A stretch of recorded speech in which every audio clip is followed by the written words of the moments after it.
Hi friends, welcome back to my channel. ഇന്ന് ഞാൻ ഇവിടെ കാണിക്കുന്നത് ഒരു സേമിയ റെസിപ്പിയാണ്. സ്കൂൾ വിട്ട് വരുന്ന കുട്ടികൾക്കൊക്കെ ഇത് വളരെ ഇഷ്ടമാവും, ഉണ്ടാക്കാനും വളരെ എളുപ്പമാണ്. അപ്പോൾ നമുക്കത് എങ്ങനെയാണ് തയ്യാറാക്കാമെന്ന് നോക്കാം.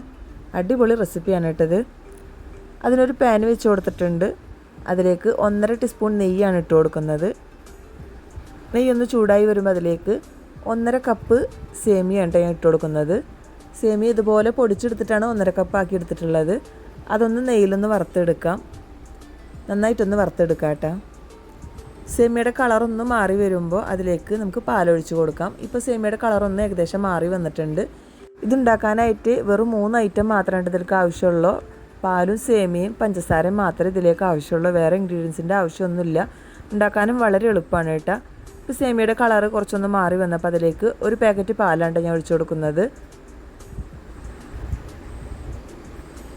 പാലൊഴിച്ച് കൊടുത്തിട്ട് ഒന്ന് ഇളക്കിയെടുക്കാം. അതിനുശേഷം അതിലേക്ക് 1/4 കപ്പ് പഞ്ചസാരയാണ് ചേർത്ത് കൊടുക്കുന്നത്. ഞാനിവിടെ 1/4 കപ്പ് പഞ്ചസാര ഈ ഒരു അളവിലേക്കാണ് എടുത്തിട്ടുള്ളത്. അപ്പോൾ നിങ്ങൾ കൂടുതൽ ഉണ്ടാക്കുകയാണെന്നുണ്ടെങ്കിൽ കുറച്ച് അര കപ്പോളൊക്കെ ഒന്ന് ചേർത്ത് കൊടുത്താൽ മതി. ഇനി 1/4 കപ്പ് പഞ്ചസാര ചേർത്ത് കൊടുക്കുന്നുണ്ട്. അതും കൂടി ഇട്ടിട്ടൊന്ന് നന്നായിട്ടൊന്ന് ഇളക്കിയെടുക്കാം.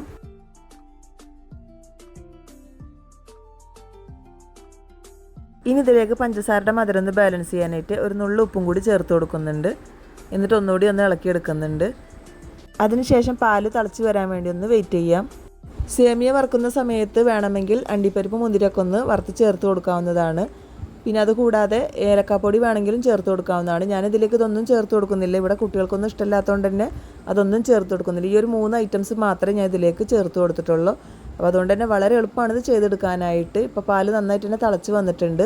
ഇനി ഇടയ്ക്കിടയ്ക്ക് ഇതുപോലെ ഒന്ന് ഇളക്കി കൊടുത്തുകൊണ്ട് നിൽക്കാം. അടി പിടിക്കാതെ നോക്കണം. ഇതിപ്പോൾ നോൺ സ്റ്റിക്ക് പാൻ ആയതുകൊണ്ട് അടി പിടിക്കില്ല. പക്ഷേ മറ്റുള്ള പാത്രങ്ങളിലാണ് ചെയ്യണമെന്നുണ്ടെങ്കിൽ, സ്റ്റീൽ പാത്രമൊക്കെ ആണെന്നുണ്ടെങ്കിൽ അടി പിടിക്കാതെ നന്നായിട്ട് തന്നെ ലോ ഫ്ലെയിമിൽ വെച്ചിട്ട് വേണം ചെയ്യാനായിട്ട്.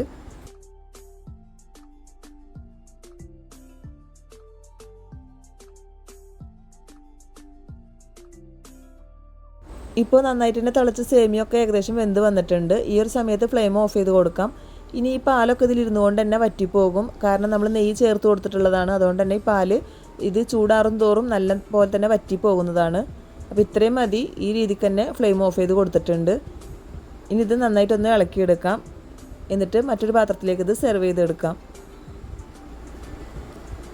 ഇത്ര ഉള്ള വളരെ എളുപ്പമാണ് ഇത് ചെയ്തെടുക്കാനായിട്ട്.